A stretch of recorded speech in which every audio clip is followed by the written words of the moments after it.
Good morning. My name is Katie Moore, and I will be giving an informative speech on donating blood.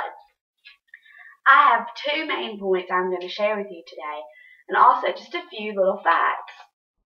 My first main point is the process in which blood goes through when it's being donated. Step 1, the donation. You have to register, you have to give a brief medical history of, like, have you been out of the country in the past few years? Are you on any type of medicine as of right now? Like, you were taking antibiotics, you couldn't give blood at the time. You'd have to wait 72 hours for that blood to get out of your system. And you also have to undergo a mini physical just to make sure that everything is fine and you're healthy. Step 2 is the processing. The blood is then placed in a database so we know where the blood came from, what's going on with the blood, and then it's placed in a machine which is spun at very high levels to separate the components. There are three main components of blood. You've got your red blood cells, which is just your blood. You've got your plasma, which is just the plasma is the protein of the blood, and then you have your platelets, which can be turned into bone marrow, which is very helpful for cancer patients. And step 3 is the testing. The testing is done on the blood.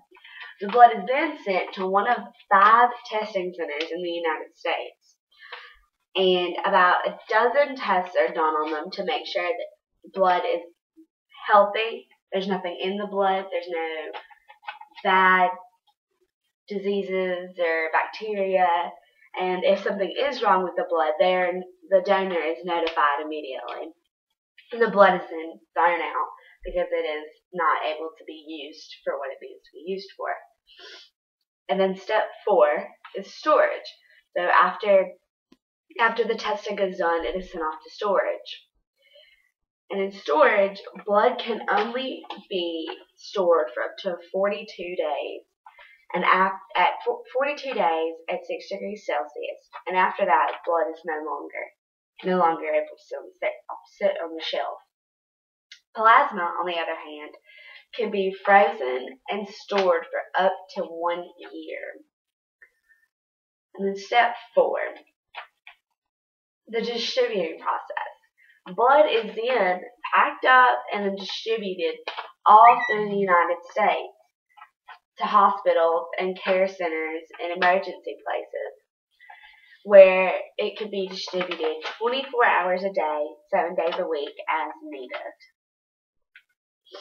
And the blood that they send off is so different. There's many different types of blood. Just like we as humans are all different shapes and sizes and color, and our blood is just as different as we look. There are many different types of blood that are needed every day, and there are many different types of blood in general. Every ethnic group does not have the same mix of blood.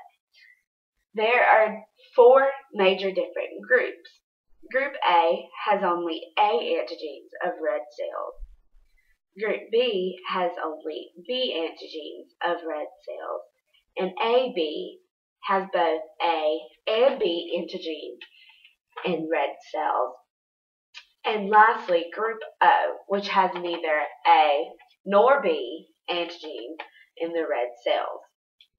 I've provided a chart, which I will send you in a PowerPoint, which gives us the 4 main races of people, which is Caucasians, African Americans, Hispanics, and Asians. And this chart just shows you the different percentages and the different blood types that we as humans have and need. Like, it just goes to show you how different we are, because let's take O positive for example. Caucasians have 37% of people that need O positive blood, as where Hispanics have 53% that need O positive blood. And if you look down at A negative as well, it will show that Caucasians need 7%, as to where African Americans and Hispanics only need 2, and Asians are less than that. They only have 0.5% that need A negative blood. And that chart just goes to show you just how different our blood is, and just different percentages of the race that need it. And lastly, I would like to share a few little fun facts for you. I wanted you to know that every 2 seconds in the United States, somebody needs blood. More than 38,000 donors need blood every day. They need to donate blood every day. A total of 30 million blood components are transfused each year in the United States in 2006, according to American Red Cross. The average red blood cell fusion is approximately 3 pints, which means you need 3 donors to that 1 transfusion. The blood type that is most required is type O.